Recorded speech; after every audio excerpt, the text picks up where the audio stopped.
Kami anak muda malu ketika representasi kami adalah Gibran. Untuk tuntutan untuk Gibran, rasa-rasanya pertama nggak perlu berat-berat ya Bang. Semoga kalau berat-berat takutnya nggak ngerti Bang. Ayolah, kalau bicara anak muda, jangan cuman membuat foto profil dia menjadi lucu-lucuan gitu. Diplesetkan untuk bicara isu-isu sosial politik, isu-isu kebangsaan, ayolah beri komentar. Gibran itu tidak layak dilantik Bang gitu. Bismillah, Assalamualaikum guys.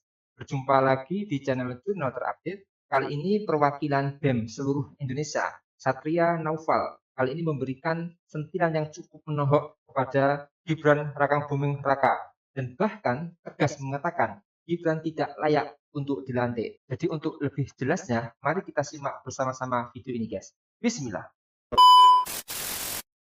Kami sudah cukup muak setiap demonstrasi Bang. Dibilang ditunggangi, kita dibilang eksklusif dan sebagainya macam, jelas-jelas kita bersatu. Bahkan sekarang di kalangan-kalangan masyarakat yang dulunya mungkin terpolarisasi, oke ada gerakan kiri, ada kemudian gerakan yang punya paham ini dan sebagainya macam. Sekarang berbicara gerakan sipil, asal narasinya sama dan isunya sama bahwa Jokowi dan keluarga harus diadili, kita datang ke sudut-sudut kampus, kita sedang ke sudut-sudut kota untuk berkonsolidasi gitu. Dan 22 sampai 23 Agustus peringatan darurat revisi undang-undang pilkada, Bang, kami tidak melakukan konsolidasi sedikit pun. Saling tanya antar elemen, antar BEM tuh enggak. Ketika kemudian peringatan darurat revisi undang-undang pilkada, semuanya turun dari seluruh kalangan. Mahasiswa, middle class, partai buruh, kemudian elemen-elemen buruh gitu. Ini guys. Petani dan sebagainya macamnya datang tanpa terkonsolidasi. Walaupun memang ada plus minus, misalnya no leader ketika kemudian di lapangan segala macam. Artinya ketika kemudian saya ditanya, ini konsolidasinya kapan Bung? Ya kita tanpa konsolidasi dan secara tidak langsung elit-elit lah yang mengkonsolidasikan kita untuk datang ke sini dengan rasa marah. Dan revisi undang-undang pilkada dengan sebanyak itu, masa aksi, saya yakin betul bahwa tidak semuanya marah akan revisi undang-undang pilkada dan bahkan ada beberapa teman-teman yang gak ngerti. Tapi turunnya mereka adalah bentuk akumulasi dari 10 tahun ke belakang. Ya. Sehingga ini menjadi peringatan yang luar biasa darurat gitu. Ketika kemudian hari ini Presiden Joko Widodo masih tone deaf. Kalau kata anak-anak Gen Z, feel guilty gitu, rasa bersalah yang gak ada gitu. Tiba-tiba rilis, ayo jangan lupa sahkan RUU perampasan aset. Padahal kan jelas-jelas Pak Jokowi lah yang dibilang sebagai Raja Jawa, berkonsolidasi dengan elit-elit di Senayan untuk menggolkan produk hukum yang bermasalah di setiap tahunnya. Tapi kenapa RUU perampasan aset diserahkan ke publik seakan-akan ayo lo didorong segala macam. Sehingga full of gimmick gitu. Belum lagi Gibran dengan penuh dinamikanya di masa menjelang dia dilantik. Dan mengapa menjadi alasan kuat bahwa tidak layak untuk dilantik gitu. Dengan ada Fafa adalah sebagai bentuk malunya narasi-narasi yang dulu ketika pemilu bahwa Gibran adalah harapan anak muda, representasi anak muda. Kami anak muda malu ketika representasi kami adalah Gibran. Bang, gitu. Ketika kemudian, iya, karena banyak hal yang kemudian perlu kita cermati dari mungkin proses pemilu yang seperti apa dan sebagainya macam.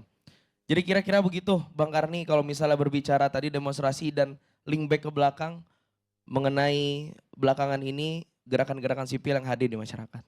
Jadi apa persisnya tuntutan para demonstran dari Senin besok itu?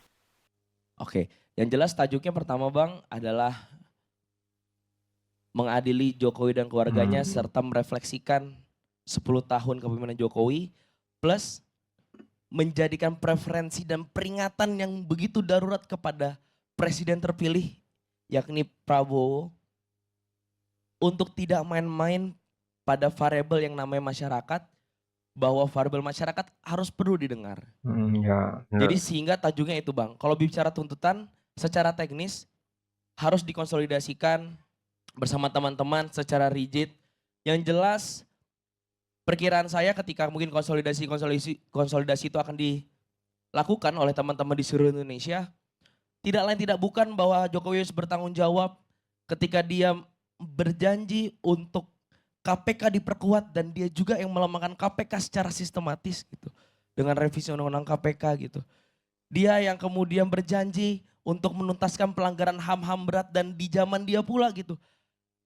Bahwa sepak bola menjadi satu permainan yang mengerikan karena membuat 135 orang meninggal di Malang, Bang. Sehingga kemudian rasa-rasanya 10 tahun ini makin banyak tuntutan yang jelas-jelas kita akan linearkan dengan gerakan-gerakan sebelumnya, reformasi di korupsi di tahun 2019, dan rasa-rasanya tajuk besarnya reformasi masih di korupsi dan adili Jokowi dari 10 tahun kepemimpinannya dan jadikan ini menjadi preferensi kepemimpinan Prabowo Gibran. Gitu, Bang. Itu tuntutan untuk Jokowi. Kalau untuk Gibran, apa yang mau dituntut? Ini apa? Untuk tuntutan untuk Gibran rasa-rasanya pertama nggak perlu berat-berat ya, Bang. Semoga kalau berat-berat takutnya nggak ngerti, Bang. Kalau misalnya kita mungkin menerjemahkannya adalah pertama Gibran harus social awareness harus ditingkatkan lagi dong gitu. Anak muda itu terkenal dengan peka terhadap isu, Bang. Ada isu sedikit ditanggapin, ada sedikit berkomentar. Ayolah, kalau bicara anak muda jangan cuman membuat foto profil dia menjadi lucu-lucuan gitu. Diplesetkan. Tapi come on, Iya. untuk bicara isu-isu sosial politik, isu-isu kebangsaan, ayolah beri komentar. Kayak misal kita mikir bahwa kalau misal kita, Bang, ingin maju jadi presiden BEM, wakil presiden BEM di kampus, 3 bulan sebelum pemilihan, kita pasti aktif tuh, Bang.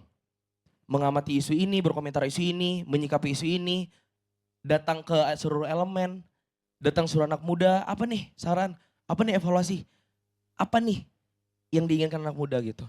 Jadi itu untuk Gibran satu sih, Bang, social awareness ditingkatkan lagi Mas Gibran gitu. Kedua jangan tondif. Fuhu Fafa adalah isu kecil tapi besar karena beliau adalah wakil presiden terpilih dan mantan wali kota Solo. Sehingga perlu dikelirkan, bukan cenderung dikelirkan sama orang lain ya, Bang, dibersih-bersih sama orang lain. Tapi penting betul untuk menanggapi entah apapun statementnya gitu. Bukan dengan menanggapi dengan kaos adiknya yang bilang anaknya Mulyono. Kita kan ngerasa ya ampun kita nggak direspon, kemarahan publik trending Twitter nggak direspon secara baik gitu. Tiba-tiba adiknya buat kaos adiknya Mulyono, anaknya Mulyono, adiknya Fuhu Fafa.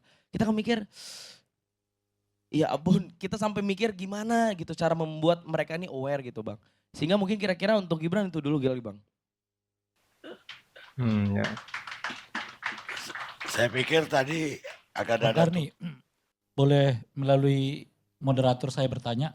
boleh. Saya mau tanya kawan kita dari BEM ini, kan isu sekarang yang berkembang ini adalah bagaimana meminta agar setidaknya ditunda dulu pelantikan Gibran ya. gitu sebagai wakil presiden karena diduga terkait dengan kasus Fufu Fafa. Anda setuju apa enggak itu? Ya tadi saya juga mau bertanya itu. Jadi rupanya Gibran Anda masih terima jadi wakil presiden. Oke, satu, Bang. Pertama ketika berbicara tadi jelas kita bahwa narasi saya adalah memuarakan bahwa Gibran itu tidak layak dilantik, Bang, gitu. Jelas gitu. Gibran itu tidak layak dilantik. Ketika berbicara tuntutan, per hari ini dia sebagai wakil presiden terpilih yang belum dilantik gitu. Secara elektoral dia menang, dia pemilu. Ya tuntutannya itu untuk social awareness ditingkatkan lagi. Toh dia juga mantan wali kota dan sebagainya macam. Dan jelas kalau statement kami bahwa Gibran tidak layak dilantik lebih dari sekedar dia punya riwayat Fuhu Fafa.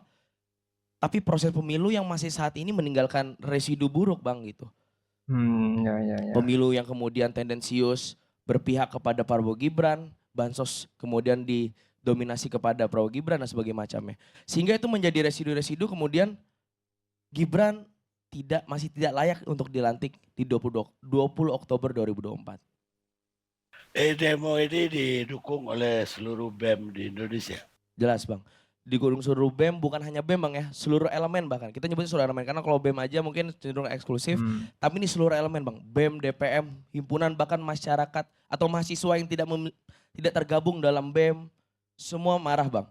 Bahkan mahasiswa-mahasiswa yang cuman kuliah pulang mengamati Gibran, mengamati Jokowi yang kemudian perhemat hari ini, rasa-rasanya juga muak gitu, Bang.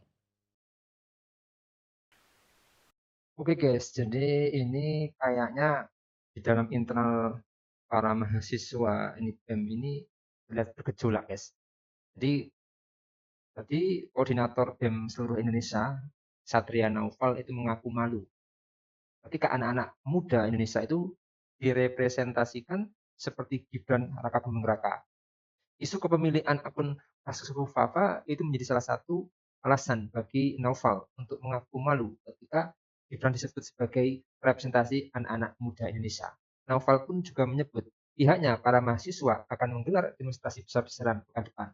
Demonstrasi ini bertujuan untuk mengevaluasi 10 tahun pemerintahan Presiden Jokowi. Jadi perlu diketahui bahwa semangat mereka dalam pembatalan Gibran sebagai Wapres itu bukan atas dasar kebencian mereka, melainkan ada dugaan pelanggaran syarat yang dinilai cacat etika dan itu tertuang dalam peraturan persyaratan Capres dan Cawapres. Memang para pemimpin sekarang ini harus sadar bahwa zaman sekarang kemanapun Anda melangkah dan apapun yang Anda lakukan bisa tercium jejak digital. Maka dari itu para pemimpin harus bisa meninggalkan rekam jejak yang baik kepada rakyatnya. Karena zaman sekarang sudah sangat canggih dan terutama rakyat juga sudah kritis-kritis. Jadi semoga Indonesia ke depan semakin baik tentunya dalam pemerintahan Bapak Presiden terpilih Prabowo Subianto. Jadi mungkin itu yang bisa saya jelaskan untuk video kali ini. Bagaimana menurut kalian soal video ini?